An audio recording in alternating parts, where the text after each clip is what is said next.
Imagine por um momento que você está na frente oriental da Segunda Guerra Mundial.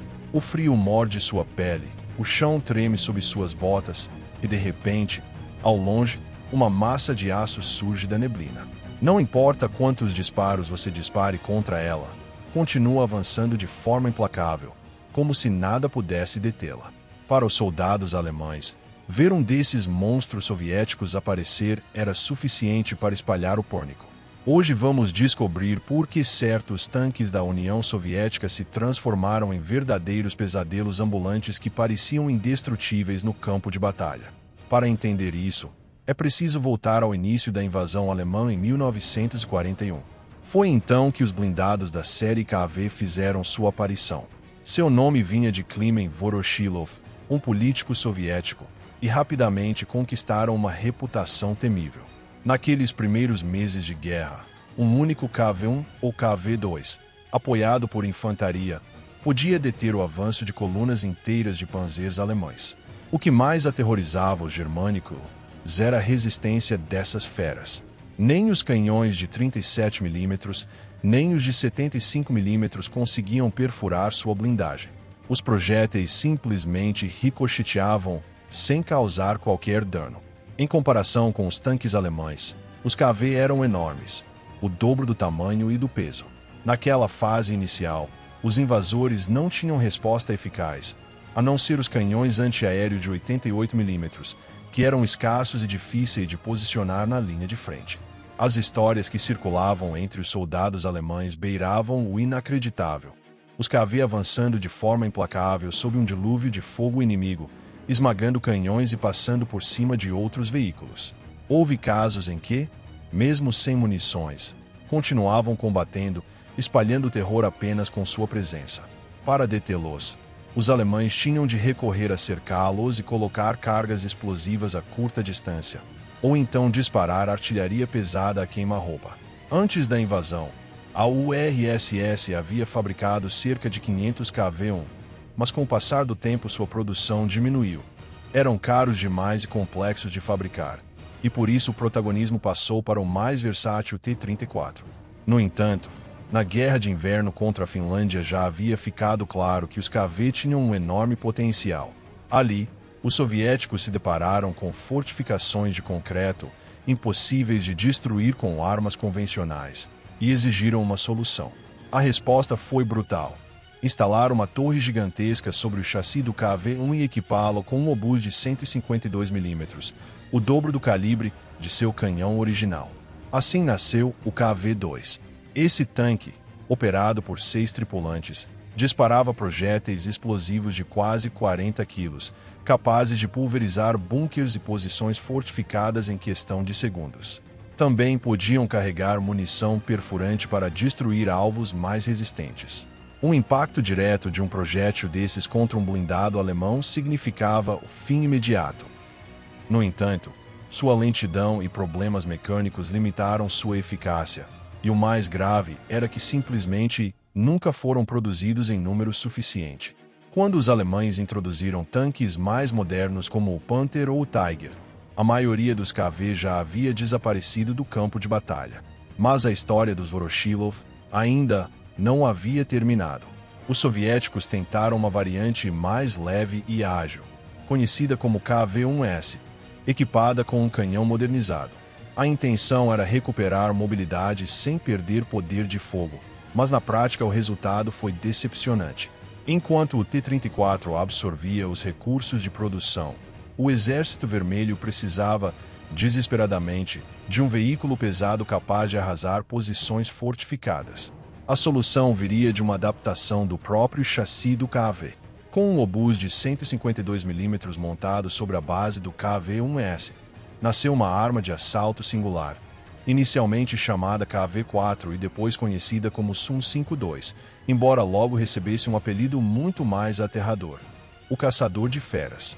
O Sun-52 estreou em 1943, justo a tempo da Batalha de Kursk, onde mais de 700 unidades estavam prontas para enfrentar os temíveis Tiger, Panther e até mesmo os caça-tanques Ferdinand, conhecidos pelos soviéticos como elefantes. Aquela arma não se parecia com nada que os alemães tivessem visto antes, um obuseiro de 152 mm montado em um chassi blindado. Sua capacidade destrutiva era brutal. Disparava diferentes tipos de projéteis, mas os mais comuns eram três: o explosivo de 43 kg, o perfurante de 48 kg e o mais pesado de todos, uma munição de penetração de concreto que chegava a 56 kg. Só de imaginar o pobre carregador que precisava manipular esses monstros já dá uma ideia do que significava servir nesse veículo. Embora existissem projéteis de núcleo rígido desenhados especificamente para destruir blindados pesados, o mais comum era usar projéteis explosivos. O impacto era devastador. Até mesmo um disparo que não atingisse diretamente um tanque inimigo podia ferir gravemente a tripulação e deixar o veículo inutilizado. Em mais de uma ocasião, um único projétil de Sun-52 arrancou completamente a torre de um Tiger I. Mesmo quando o blindado resistia, a onda expansiva e os fragmentos internos transformavam o interior numa armadilha mortal. A consequência era curiosa. Muitos tanques alemães, com suas tripulações mortas mas a estrutura ainda recuperável, eram rebocados à noite, reparados rapidamente e devolvidos ao fronte com novos soldados ao volante. Em Kursk, 7 caça-tanques Ferdinand foram destruídos dessa forma, mas 6 foram recuperados e voltaram ao combate em pouco tempo.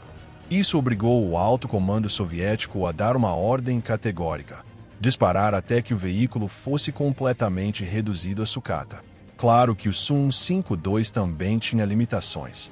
Seu canhão de grande calibre só podia disparar 2 ou 3 vezes por minuto. Era impreciso a longa distância e sua mobilidade deixava a desejar. Ainda assim, usado com as táticas corretas, era uma arma implacável. Era posicionado atrás das unidades principais, lançando fogo devastador da retaguarda. Se uma fortaleza precisava desaparecer, bastavam alguns disparos para arrasá-la.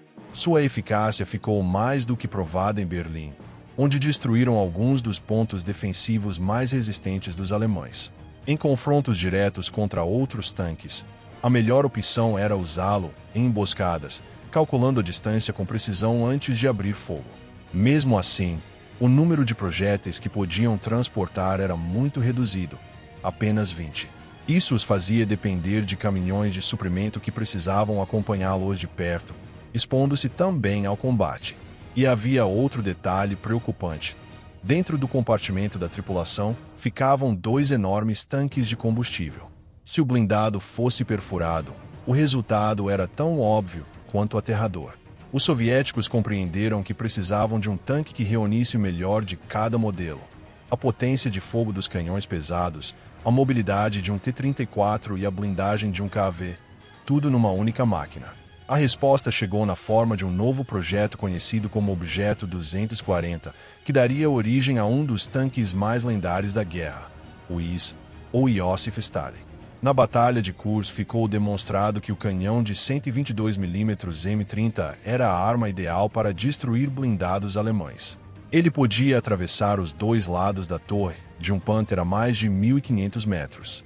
Assim, após meses de testes, no final de 1943 nasceu o IS-122, logo rebatizado como IS-2.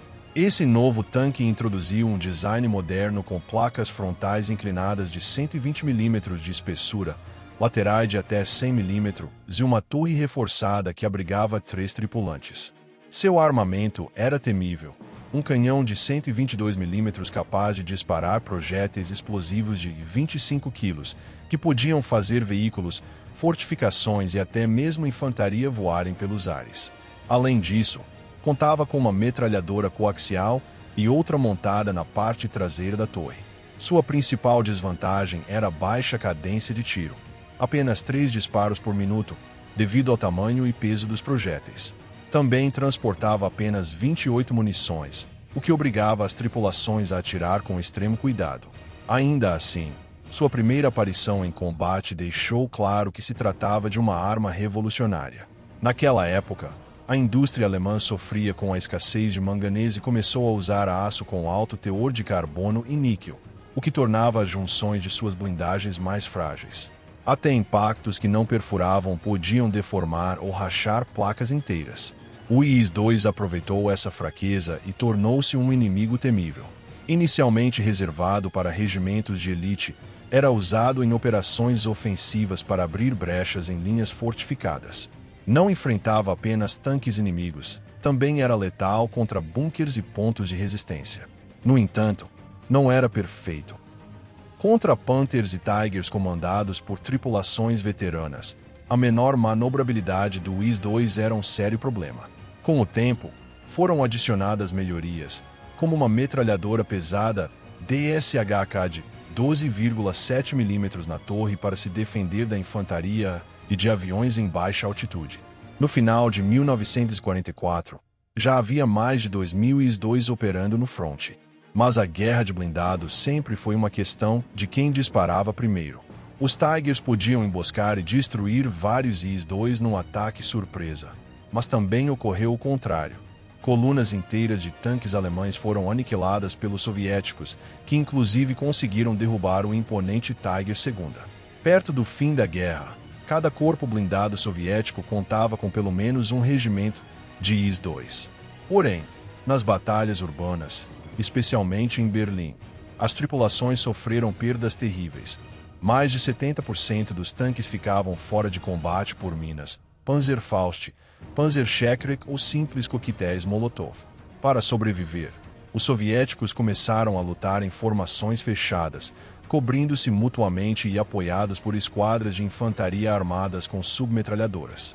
Em algumas oficinas até improvisaram melhorias, como a instalação de telas metálicas ao redor das torres para tentar conter as cargas ocas. Apesar de tudo, os IS-2 tiveram um papel crucial na ofensiva final contra Berlim, destruindo os últimos focos de resistência alemã e garantindo a vitória soviética na Europa. Assim, desde os primeiros KV até os poderosos IS-2, os tanques soviéticos mostraram ser muito mais que simples máquinas de guerra. Eram símbolos do poder industrial e militar de um país decidido a vencer a qualquer preço, deixando para trás um legado que mudaria para sempre a história da guerra blindada.